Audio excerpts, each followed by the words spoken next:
अस्सलाम वालेकुम नाज़रीन, उम्मीद है आप सब खैरियत से होंगे और आज एक नई वीडियो लेकर आपकी खिदमत में हाज़िर हुआ हूँ।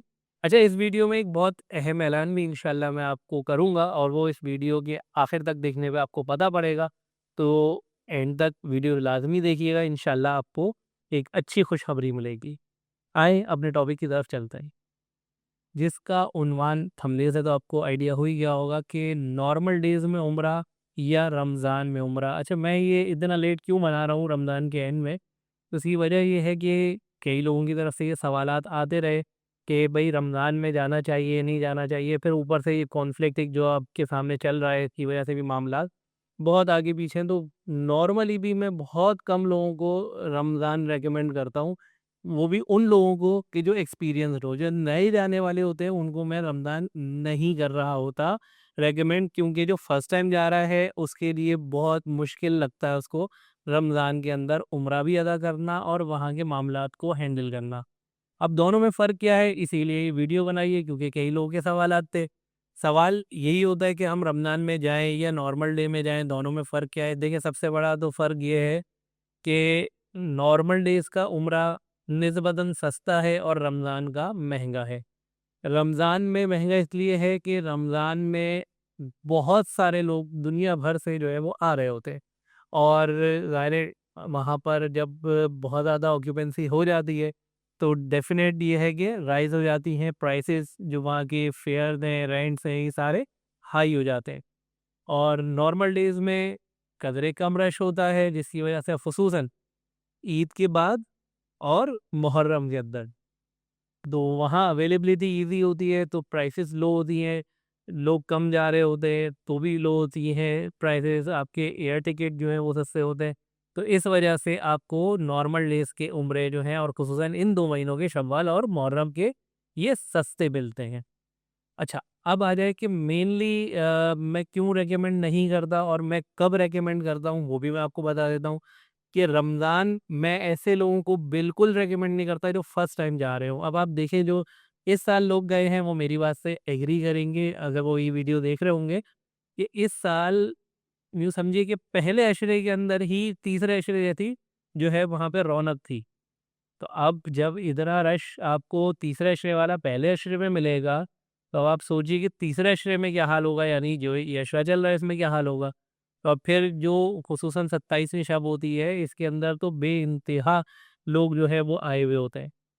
अब पहली दफ़ा जो जा रहा है उसका दिल होता है कि मैं मताफ़ में भी जाऊँ, मताफ़ में जाके काबतुल्लाह को छूऊँ, जो एक दिल की हसरतें होती हैं कि काबे से लिपट भी जाएँ, हजर अस्वद को भी बोसा दें, ये सारी चीज़ें।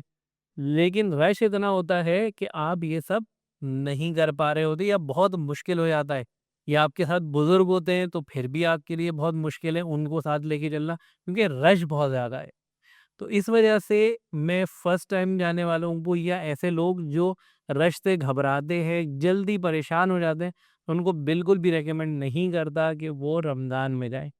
रमज़ान की फ़ज़ीलत बहुत है, रमज़ान में जाने का सवाब बहुत है, लेकिन ज़ाहिर है कि अगर आप वहाँ जाके इरिटेट हो गए, परेशान हो गए, इबादत नहीं कर पाए, जब वहाँ जाकर आप किसी भी ऐसी चीज़ में जो है ना फँस गए, कि जिसकी वज़ह से आपका इबादत का ज़ौक बरकरार नहीं रहा, या आप वहाँ जाकर अपने रोज़े नहीं रख पा रहे, नमाज़ें सही से अदा नहीं कर पा रहे, तो यूँ समझिए कि ये आपका जाना उस तरह फ़ायदेमंद आपके लिए शायद ना हो पाए, जिस तरह से आप सोच रहे थे।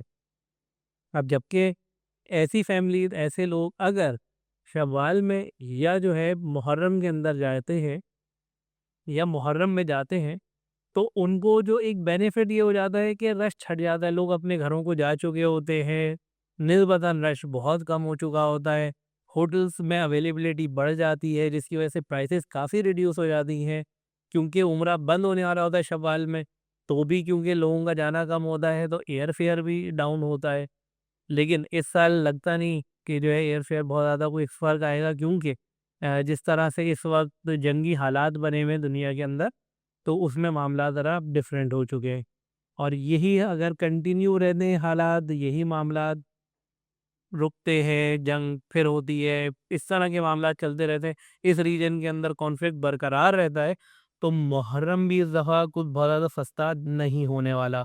ये भी आप अपने ज़हन में रखिएगा, क्योंकि जब फ्लाइट डिले होंगी, फ्लाइट की फेयर बढ़ जाएँगे, वहाँ से आने जाने वालों की तादाद बढ़ जाएगी, तो एयर फेयर आपको हाई मिलेंगे। तो आपको बहुत ज़्यादा इस दफ़ा ये भी एक्सपेक्ट ना कीजिएगा कि मुहर्रम में जो है आपको बहुत ज़्यादा कोई फ़र्क मिलेगा। दुआ ये है कि अल्लाह करे कि जो जंग हो रही है जल्द अज़ जल्द ख़त्म हो और चीज़ें बैक टू नॉर्मल हों, वरना जो इन्फ्लेशन है वो बहुत ज़्यादा हो जाएगी और सर्वाइवल पे बात आ जाएगी लोगों के। अल्लाह ताला आसानी वाले मामलात फ़रमाए। वापस अपने टॉपिक की तरफ आते हैं। टॉपिक हमारा यही है कि अब अगर हम सेलेक्ट करते हैं मुहर्रम में जाना, अगर हम ये अज़्यूम करें कि सारी चीज़ें नॉर्मल होंगी और सब कुछ सही रहेगा, तो सबसे बेस्ट आपके लिए मुहर्रम में सब जाना होगा। क्योंकि मुहर्रम में उम्मीद ये है कि रश कम होगा, लेकिन निस्बतन ज़्यादा होगा, क्योंकि जो लोग शव्वाल में इस कॉन्फ्लिक्ट की वजह से नहीं जा पाएँगे, वो मुहर्रम में जाएँगे। तो मुहर्रम में जब जाएँगे तो डेफ़िनेटली रश बढ़ेगा, लेकिन इतना रश नहीं होगा जितना रमज़ान में होता है। तो आपको ये बेनिफिट होगा कि आप ज़रा कम रश में जाएँगे और वहाँ पर आपको ये आसानी होगी कि आप अपने जो दिल की हसरतें हैं, वो पूरी कर सकें। आप काबतुल्लाह पे भी जा सकें, रोज़ा रसूल पे भी सही से हाज़िरी दे सकें।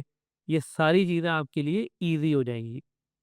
तो मशवरा यही है कि जो लोग अभी भी प्लान कर रहे हैं शव्वाल में ना जाएँ, और मेरे ख़्याल से अब तो बहुत मुश्किल ही है शव्वाल में जाना, लेकिन बेहतर यही है कि अब मुहर्रम प्लान करें। और आम डेज़ में भी अगर इन फ्यूचर आपने कोई प्लान कर रहा है तो मुहर्रम है, सफ़र है, आप इसके अंदर जो है ना ट्राई करें, क्योंकि इसमें आपको ईज़ी रहेगा। इसमें स्लाइटली मुहर्रम में और सफ़र में और रबीउल अव्वल में ये आपके जो मौसम है वहाँ का गर्म ज़रूर होगा, मगर बहुत सारी चीज़ों में आपको बेनिफिट होगा।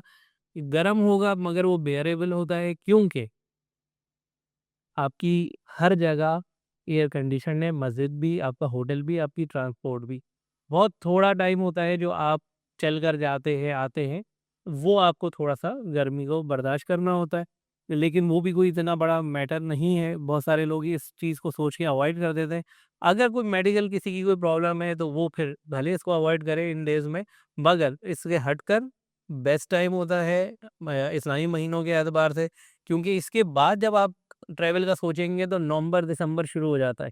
नवंबर-दिसंबर पीक सीज़न होता है, दिसंबर में आपकी रमज़ान से भी ज़्यादा जो है वो रेट्स हो जाते हैं। तो इसलिए आने वाले दिनों में अगर आप उम्रा प्लान करना चाह रहे हैं, तो बेस्ट है कि आप जो है मुहर्रम में सफ़र करें। और आपके लिए खुशखबरी भी मैं आपको देता चलूँ कि अगर आप मेरे साथ सफ़र करना चाहें, उम्रे पे जाना चाहें, हमारा एक ग्रुप इंशाअल्लाह मुहर्रम में सफ़र करेगा, तो वो आप जॉइन कर सकते हैं। इंशाअल्लाह कोशिश ये होगी, एक्सपीरियंस बहुत अच्छा होगा। अपना बहुत ख़्याल रखिएगा। इंशाअल्लाह नेक्स्ट वीडियो में फिर मुलाकात होगी। अल्लाह हाफ़िज़।